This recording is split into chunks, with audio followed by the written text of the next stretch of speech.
ధర్మశాస్త్రాన్ని శ్రద్ధగా వింటున్నారంటండి. ఇక దేని మీద వారికి శ్రద్ధ లేదు. అమ్మా, దేని మీద వారికి శ్రద్ధ లేదు. అంటే ఎక్కువ శ్రద్ధ దేని మీద పెట్టారు? మరి మనం దేని మీద పెడుతున్నాం?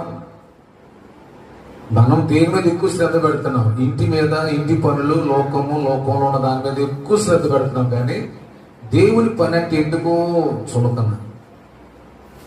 దేవుని పని అన్నా, దేవుని సరికి వెళ్ళాలన్నా ఎందుకో ఏదో పచ్చిమిరకాయలు కొద్ది కొసరయ్య అంత చూసావు, ఆ కొసర ఎత్తున్నాం మనం దేవునికి. దేవుడికి ఇచ్చే టైం ఏంటి తెలుసా? ఆ కొసరే మనం ఇచ్చేది. మిగతాదంతా కూడా నీ కొరకే వాడుకుంటున్నావు, కానీ దేవుని కొరకు ఇచ్చేపాటికి ఆ కొసర లాంటి జీవితం ఏదో కాస్తంత. ఎందుకంటే నీకు తెలియట్లా దేని మీద శ్రద్ధ